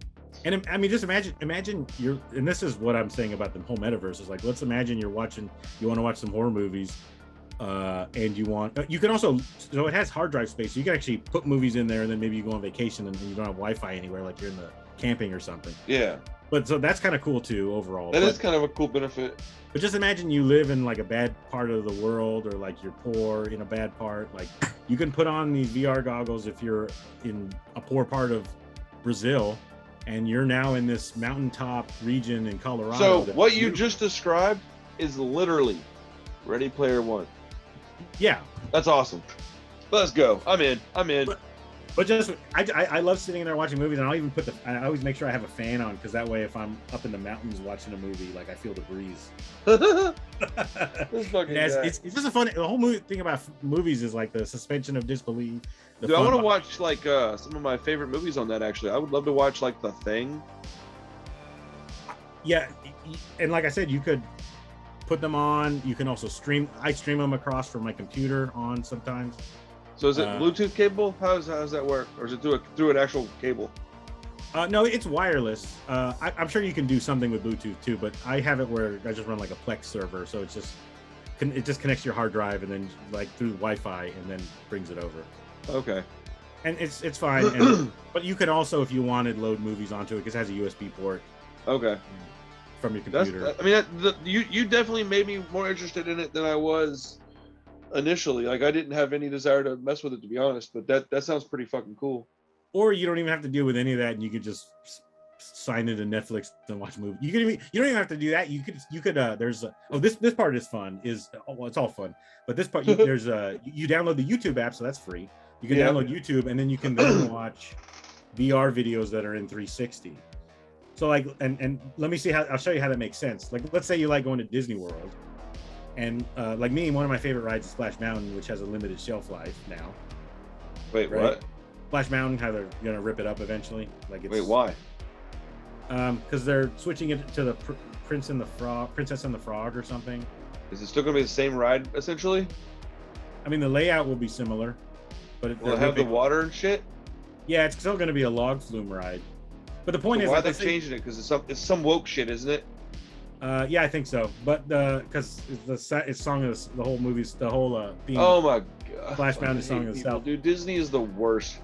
Yeah, Disney contributes to a lot of problems. But the point is, like, let's say you love any ride. But I really like Splash Mountain. So let's say you put that on, you put on your VR goggles. So then now you spin up a YouTube video of you being on the ride. So you're sitting there, and somebody went through the ride and they held a 360 camera through the ride, and this video is up there. So now you're watching an cool. And you can turn your head, and since it's a 360 one, it had the whole thing. So that's pretty badass. So it's a lot of fun. That's pretty cool. I like that. Dude, this thing sounds way more entertaining now. I'm definitely interested in this thing. Yeah, and I mean, YouTube's free, so even if you're sitting in your living room, like, yeah, your wife comes in, what the fuck are you doing? Or you could do another one I really like at Disney World is the Slinky Dog Dash. What's that? That's the one in Toy Story Land. It's a little slinky ride. Oh, I've never been in any of those places. Oh, okay, well, it's just a roller coaster, but it's fun. But it's just funny if you think, because like, let's say you are literally, like you're saying, Ready Player One, but like if you're poor somewhere, like you can go to Disneyland for your lunch break for a little bit. That's pretty cool. That makes it way more fun sounding to me. There's people that have walkthrough videos where they walk through the parks. Like, you could literally get on it, walk through the park with them. That's pretty cool. But yeah, I mean that's pretty neat that they're enabling people to do things they'll probably never be able to do otherwise. Because I mean, I've never left Texas because I can't afford to. So like, that's a pretty big benefit. Yeah, I wish we had more theme parks in Houston. Man, we used to do Astroworld was so much fun back in the day. Before Travis Scott fucked it all up. No, I was playing. All right, man. About that time, dude. I'm getting tired. I got a lot of work to do still. Hell yeah, man. Time flies when you're having fun. Shit, dude. I wish we could talk for 2 more hours, man. What are you doing this weekend? So I'm heading to Austin. I have to head to Austin for a work party, and I'm seeing my cousin. And then actually I have going to a pinball tournament on Sunday. Pinball tournament? Mm-hmm. Are you gonna compete? Yeah, I'm not really that great at it, but I like going and kind of meet people and all that. I didn't know that was a thing, bro. I love pinball. Yeah, there's actually this one's on Mason, and it's a place called. You've probably been to it. You ever been to Einstein's? No, but I've heard of it. It's there on Sunday at 1. Yo, how many pinball machines do they have in this place? I've never been to that one, which is kind of funny because I used to live over there, and then I'd never went, and then now that I live further away, that's not far from where I'm at right now. I did. Well, I mean, if you want to go Sunday, I did because dude, I'm trying to. I gotta make money this weekend. No, I hear you. I'm going for the first time to this one. I've been going to the Mr. Pixel. Okay, yeah. So actually, I went. This horror related. Let me show you the. So I went to that Halloween night screening. Oh, dude, how was it? Man, I wanted to go so bad. Yeah, it was fun. Actually, I talked to Rhett and on. Oh, nice. He was gonna go, but then he said the weather kind of had him worried because they do parking lot screenings. So like I love playing pinball. I'm not like the best at it at all. I'm like medium. Yeah. But I like going. And so I was going to Mr. Pinball, Mr. Pixel. They have a few games there. They actually have a Nightmare on Elm Street game that they haven't fixed. Cool. They haven't fixed it. It's been broken like the whole time I've been going. So like I actually messaged them on Facebook and said, "Are you guys gonna fix this? Because like this is the one I'm waiting for." They're like, "Fuck you, we don't care." They're like, "Ah, we're getting to it." I'm like, "Yeah, I get it. You know, it's pricey. It's pricey to fix those things, but." Oh yeah, is it pinball or is it arcade? They have arcades, but that Nightmare on Elm Street one is a pinball machine. Dude, I would love to play that, dude. Hell yeah. I've never played it, but there's one in. I think I mentioned this one. There's the one on 45 and like Rayford Sawdust. Yeah. The Game Preserve. Dude, that's funny that you talk about that place since I worked there. I'm not there, but like in the same parking lot. Right. We were talking about that Walgreens. That's right. It's right next to that Walgreens. Yeah, the bar across the street. I mean, across the parking lot from that is where I worked. Rookies. But they have a Dracula pinball machine there that's pretty fun. Hell yeah. Dracula's a little bit annoying because the flipper's like a little bit smaller. Oh yeah. Yeah, and also people don't realize that pinball machines are all a little different. Yeah. They're a lot of fun, and I don't like so much the digital ones. They're not as fun. No, dude, I don't even understand how anybody would even remotely want to play a digital pinball machine. I guess just because of affordability, because I could buy a digital one. And also, the thing of the pinball machines is they break a lot. Yes, I do know that. They do break a lot. Like the Game Preserve has like a guy there 24/7 fixing these things. And really? Yeah, so they're always pulling the machines out and putting them in the back room because they need sometimes bigger parts. Yeah. And so it's I get it. It's pricey, and I mean I've been playing them many times, especially the older games, and then like the ball will get stuck, and then I actually I had a very high score one time. Not the high score, but I had like my highest score. Yeah. I was on ball 2, and this is actually on the Tales from the Crypt pinball machine, which is that's a good one. I've played that one. That one I went to the Houston Arcade Expo a month ago or so. You know how crazy we sound talking about how we would travel to play pinball because it's a horror-related pinball machine? But that one, they had tons and tons. I can even give you some pictures from that if you want to post them. But they had tons and tons of games there. That's awesome. And they had a list, and I went and read the list. And I was like, "Oh, I'm definitely going to this." But anyway, the ball got stuck, and so then I was trying to tilt it out, but I didn't want to tilt it too much. No, you gotta be careful with that. I did it too much, and then it set off the tilt. I'm like, my high score. Oh, that's whack. That's fucked. Hey, here's a random question before we let you go. Yeah. I was going through some of my Blu-rays yesterday, or like the day before, or whatever, and I was like re-alphabetizing new stuff that I hadn't put away yet. And I came across Jurassic Park. Where do you place Jurassic Park on your shelf? So you're doing it by genre? This one is horror Blu-ray. This is horror DVD. The one on my other wall is boutique and steelbooks, and then the big bookshelf is just like non-horror miscellaneous stuff. Well, I mean, it would go there because it's more like action adventure, right? See, I put my Jurassic Park in my horror movie. That's why I was asking. I was just wondering how you felt about that. But the thing it's literally a fucking Godzilla movie, and Godzilla goes in my horror movies too.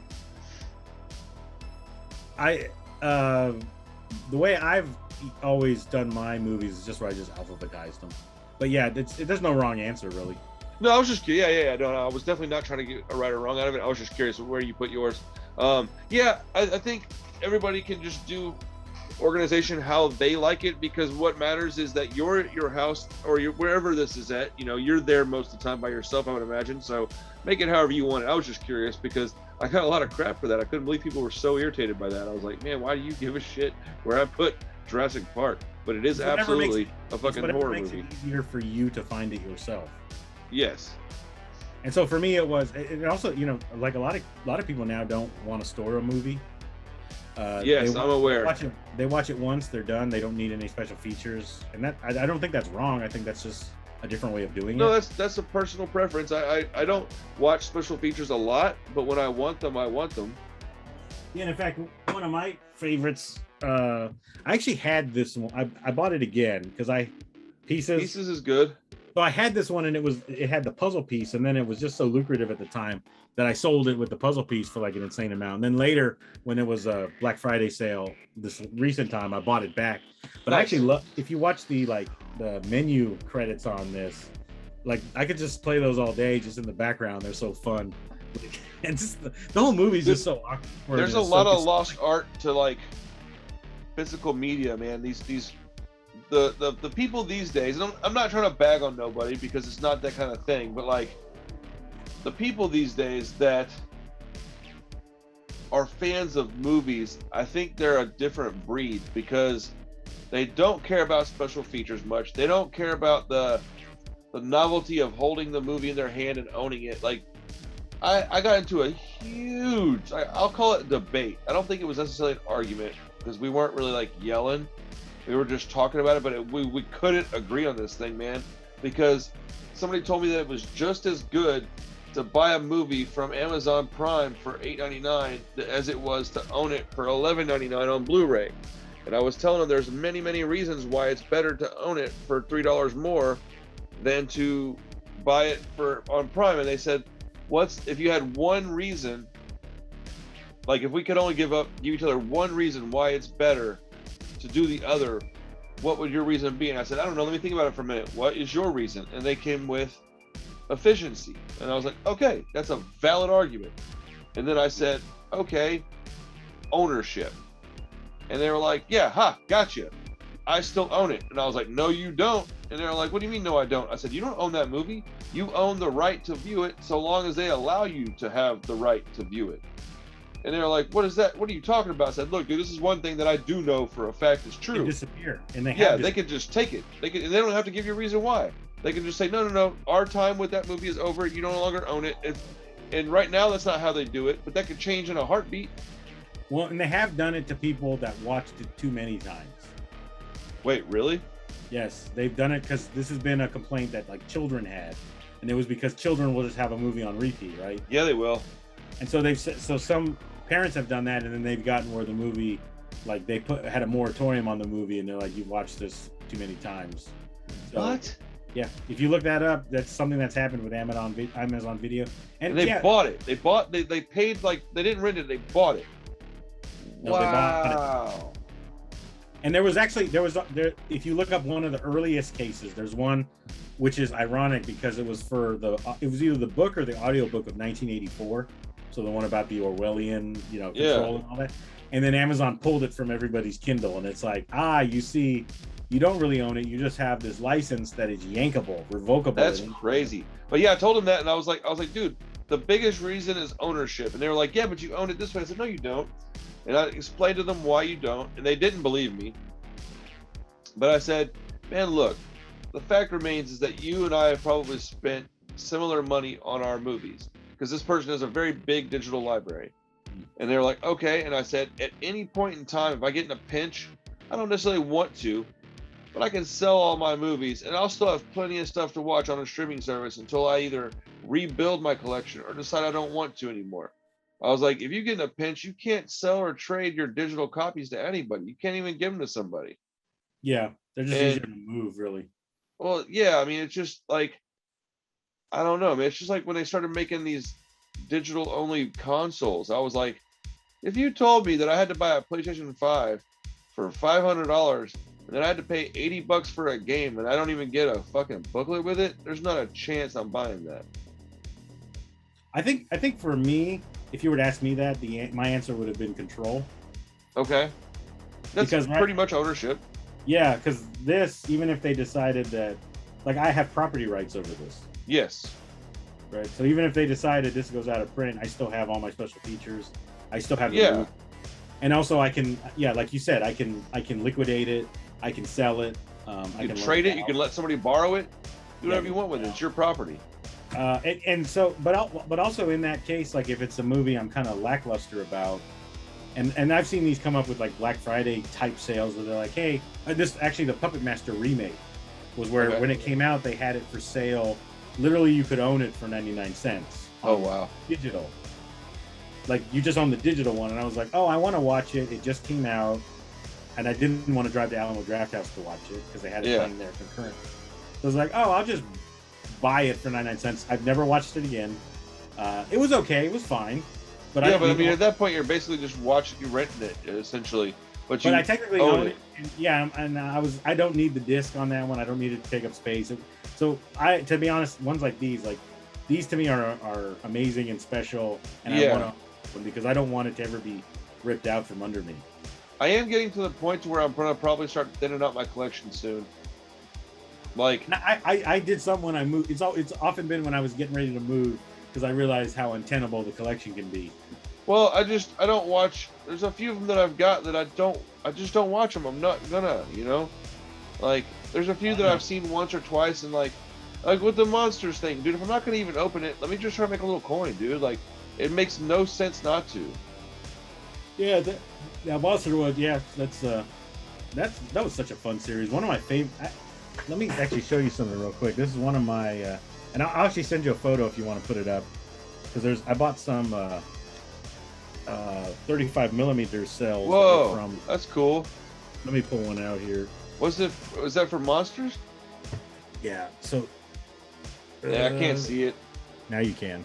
No, I can't. Well, you can see like the title here. So this one says. Oh shit! Yeah. I'm tripping. I was looking at the photo, at the actual picture.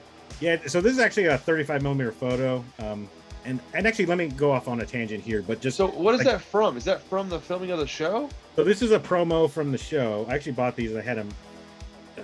Jesus, it's getting hard to zoom. Yeah, it may not work out here, but I showed it before. But anyway, so this one's from the episode The Bargain. This is a promo thing from 1989, and so this is from the Monsters TV show, and like I said, The Bargain. My favorite episode from the Monsters TV show, which if nobody knows that's right behind Randy right there with that big eye. So that's an out of print DVD. Yeah, this is like really, really pricey. This little box set is somewhere in the neighborhood of $250 to $300 unopened. Even like beat up, acceptable corners, jammed all up, scratched all up was like $150. But that one is actually one on my horrorbreakdown.com channel, and website. That one was like one of the most popular reviews I had, which was like, I don't know, 15,000 views or something, but it was me reviewing that because I had been waiting for that since like 1989. So when you reviewed it, what did you review? Just the whole thing in itself, or did you review a couple of episodes, or how'd you do it? I reviewed the packaging and the transfer, and I was like, well, it's a tape transfer, because the problem with the thing was that they shot it on 16 millimeter because that's affordable, and then they edited it on video, so which makes it like where you can't improve it anymore, right?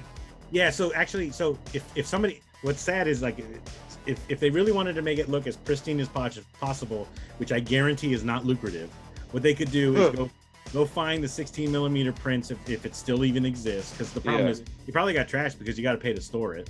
Oh, good God. Maybe it got trashed.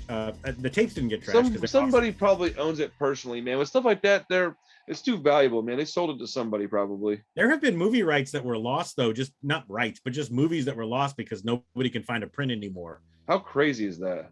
So like a whole movie doesn't exist anymore because there's no prints. But just sorry, going back to that. So if you were to take that film and then re-edit it just like you did when you had video, but what you do is now transfer the whole thing digital and then re-edit it. That's the only way to make it better at this point, because the best quality, I guarantee, is sitting on like 3 1/4 inch tapes, like the U-matic tape thing, the broadcast ones. Like that's probably the best quality. Just a tape. It's not a VHS tape. It is better than that, but it's still tape. It's videotape. It's not the best. It was great for 1989. It was great for 1992. Yeah. But also at the time, they were thinking, nobody was really thinking HDTV per se at that time, because a lot of these low budget TV shows, it's how do we survive this season? How do we survive next month's paycheck? But anyway, these are just a lot of just the cells that cells that I bought. Cool, man. I like stuff like that. But so I actually have a converter, and so that's why I said I'll show you a couple of photos. But so I actually have something for converting film cells overall. So I have something that I can put that on my wall with. It's not a projector, but it's kind of like a projector. Oh yeah, and this would work in a just a projector. Well, I'm looking at possibly getting a projector pretty soon for some of my art stuff. Oh yeah, that's right. Hey, does your wife have a Cricut machine? What's that? Okay, it's a cutting machine. Oh, not that I know. For like crafting and shit. It looks like a big printer. No, the only thing I think we used to have some, nothing like that. But we had some like arts and crafts stuff, but we got rid of a lot of it when we moved. Yeah. No, I was just wondering. That's what Krista got me for Christmas, and we kind of had to tell me about it because of the price of it. She wanted to make sure she got the right thing and didn't overspend because we're on a really tight budget right now. But it came in the other day, and we're gonna set it up in here and make a couple of Christmas gifts using it to kind of get to know. Oh, that's cool. Yeah, dude, it does, dude. Wait till you see the stuff I'm able to create with this thing. Do what? You're gonna use it for like your knife crime stuff, right? Yeah. I'm gonna do some like stencils with it and stuff to make like just not like mass produced, but I want to have a stencil for a certain image. That way I can do like custom backgrounds. Like let's say I want to do something with like blue, purple, green, and gray, and I want to make these backgrounds, right? But I don't want them to all be like the same. I don't want to like make one as a master and then make copies of it. I want to take 10 canvas panels and make a limited 10-piece set of all the backgrounds are the same colors. They're essentially the same kind of idea, but they're different because I made them all by hand, so they're all a little bit different. But then like the main focal point is a stencil, so it'll have like some image that I stencil on there. It's like I don't know. That's how I've been creating art lately, and it's like screen printing stuff, sort of. You know, it's. I think it's going to be pretty badass. It's going to reduce my cost, which is going to help me reduce the what I charge for it, because I'm not trying to like make extra money per se. I'm trying to make extra money by selling more, not by selling, you know, more. I'm not trying to sell the original piece for more money. I want to sell more of the original piece. So if I can drop my cost by 20%, I will reduce the cost to the customer by at least 10. I mean, I don't see the reason not to. So no, that's cool. And yeah, I think it'll be, well, I'm gonna be able to make a lot of horror related stuff that I couldn't make otherwise. I can't cut out a Freddy Krueger silhouette. It's too difficult, man. It's too detailed, but this machine can. So I can paint some cool ass background and then stencil on a Freddy Krueger silhouette and make it look badass. And then instead of charging like $75, I can charge like 30. That's a huge difference, man. That'll be cool. So yeah, it's gonna be fun, man. I'll be able to make some cool shit. But what I was just gonna finish off. Yeah, sorry. Do we go off on this? Is how we do things with you and I. Just on the Monsters TV show. Have you heard of a TV show called? It was a werewolf TV series from the 80s. Called what? It was called Werewolf, and it was a TV show on Fox from like the late 80s. No, I didn't know that existed. That's awesome. So they were actually going to release it on Shout Factory. Shout Factory was going to release it back in like 2007, and I was on the waiting list to buy it. But then there was one episode where they couldn't get the rights to like the music. Oh, and good grief. They weren't separated, so they scrapped on the whole thing. Dang, that sucks. But anyway, back in I want to say it was 2007. Any like longtime horror fans would remember when I believe it was. I'm trying to remember exactly who financed it, but there was a network called. So there was FearNet, and then there was another one called. There was Monsters HD, and then there was another one called Chiller. And so Chiller was like a super premium package you could buy if you had like DirecTV. It wasn't like basic, or it was. If I remember correctly, it was literally like on the same level as like HBO, where you had to go like a premium. That's what I was thinking. I was going to ask you if it was like an HBO style thing. And I don't think they ever got into HD at all on Chiller. Oh shit! But the thing is that's how they. If you find any like werewolf TV series or Monsters before it was out on DVD, the way you saw it, and if you look it up on YouTube, you'll actually see some, and they'll have a Chiller watermark, and it's from that. That's cool. So any of them, I guarantee if you look up werewolf TV series, like the pilot, it's going to have the Chiller one on it, the watermark, because that's like the best available version. Dude, that's awesome. Came out on DVD. But that network ended up going bankrupt at some point. And I actually have a sucks. photo. I have a photo on Google Drive of like the last day it was up because I snapped a photo where it said we no longer exist. I had DirecTV at the time. Dude, that's like some of the cool horror history that I wish I was able to be a part of, or like if I would have known it was a thing, you know.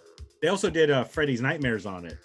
Dude, that guy that we had to deal with to get that shit, bro. That was you, right? What do you No, mean? that wasn't you. Oh my God, hold on, dude. I cannot believe I've never shown you this. Hold on. Well, just the final note on it I was saying was then now Shudder's kind of taken the mantle on what Chiller was. Oh yeah, for sure. That's exactly what Shudder is. And Shudder started kind of like when it died. Oh really? That was around that recently?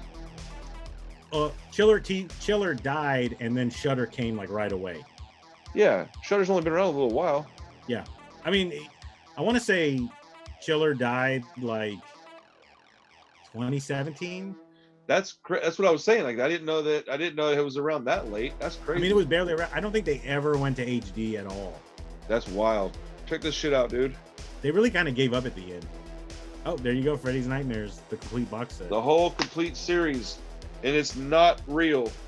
No, I know, because the only thing that came out, they put a DVD set out in Europe, and then it didn't do well, so they didn't do a US version. It's Well, there's a guy. The series isn't the best. Do what? The series, it wasn't like the best series that it was ever created. No, dude, it was like the worst series, bro. Shit's terrible. Yeah. But there's a guy who made this, and what he did is he literally went and took every episode. I don't know how he did it, but it apparently took him years to do this. And he got it all to where he was able to construct them into HD quality. And I don't know what that actually means, but I do know that when I watched this, I've seen this show quite a few times. I've never seen it look anywhere close to as nice as this looks. And it's all it's still boxed, so it's not widescreen or anything, but because that was edited on video. Correct, yes. So he got it to look as nice as you can, but then he made this really nice packaging, and he would only sell them to you like you had to like he like vetted you, like he had to make sure that I was a actual fan of it. He wanted to know like what I was gonna do with it. Was I gonna watch it? Was I gonna sell it? I was like, well, could I sell? With them. Do what? He didn't want you to compete. No, he just wanted to make sure that I appreciated it because he put a lot of time into it, and he was really not making much money. Dude, he only sold it for $60 shipped. Dude, there's no way he made money on that. Dude, I mean, the amount of time he had to spend doing that, and the amount for the supplies, just the Blu-ray box that has 4 slots on it are like $6 a piece. So I mean, you know, I just think that I think he was just trying to make sure that he was getting appreciated, and that, you know, if I'm gonna make this for you, like, I don't want you to just be some guy. I don't want you to throw it around, not care about it. So I've been offered a lot of money for that. I'm like, nah, I can't sell it, man, because getting a hold of that guy again, he was oh, dude, I'm not worried about him ever watching this shit, dude. That guy was a weird dude, man. He was a fucking weird guy. But that thing's pretty badass. It came out good. Do you have the Nightmare on Elm Street like movie set? No. No, I need to get it. Dude, I've seen it so many times that I don't. It's one of those things where I'm like, every time I go to buy it, I'm like, dude, why am I buying this? Dude, I've seen these movies a million times. Like, but that one has a couple of the Freddy's Nightmares episodes on oh, does it really? I didn't know that. I think it has 2. And yeah, they're in it's HD because it's on a Blu-ray. But the problem is they shot them on film, edited them on video, so you're stuck with the same problem. But that one has a couple, so it was a way to see it. But yeah, they are a little rough. But I did think the one No More Mr. Nice Guy, the first episode, the pilot, was pretty good. The pilot was pretty good, but I mean, the pilot has to be pretty good, or else it's never gonna get made. So like, I always know if I see a show that's got at least 2 seasons, the pilot is where you definitely want to start, because you're like, okay, the pilot's probably pretty awesome, because if it wasn't, it would have never gotten this far. Yeah, I mean, Wes Craven did the pilot, or was it Toby? I can't remember, dude. I don't remember actually if Toby Hooper definitely did wouldn't have. I don't remember if Toby Hooper did the pilot. I don't know. Oh, speaking of Toby Hooper, have you seen anything about that Netflix Texas Chainsaw Massacre? No, that's coming out in like the 17th or something. Yeah. Well, like, I don't know anything about it. I'm gonna do a trailer reaction for it in the morning. I'm about to like get off here in a minute, and I'm gonna hit the sack. I'm fucking tired, man. It's late. But yeah, man, let's wrap it up, dude. We've been on here for a long ass time. Anybody's made this far, thank you so much for hanging out. Is there anything else you want to talk about before we go? just the final note is that that No More Mr. Nice Guy. Toby Hooper directed it. Wes Craven. No shit. I figured it was because they put a lot of effort. So Toby Hooper, Texas Chainsaw Massacre, and more. So Wes Craven was a writer in there. So that's cool. That's a good information. And then all the other episodes I did see on the other episodes, Freddy's Nightmares kind of became like a spot where you went if you really wanted to direct something but didn't have a lot of experience yet. That makes sense. You gotta have. That's what they said. They said almost anybody could direct one. Like if you just connected. That's kind of cool. Well, shit, dude, it's been a blast talking with you, man. We covered a bunch of different subjects. I hope you guys enjoyed this episode of Horror Hangout, the podcast. It's when me and Nick talk, dude, it's always a good time, man. We touch on a lot of different subjects. We're actually really good friends in like regular daily life, so it's always a pleasure to be able to speak to them. We don't get to see each other near enough these days, so I had a lot of fun. Always fun. Yeah, man. We'll probably be back with another episode in a couple of months together, maybe sooner if we can get the time. But awesome, dude. Well, thanks, guys. I appreciate it. You know what to do, man. If you need something, holler at your boy here. But make sure you like these videos, subscribe to the channel, and fuck around, come back next time. Peace.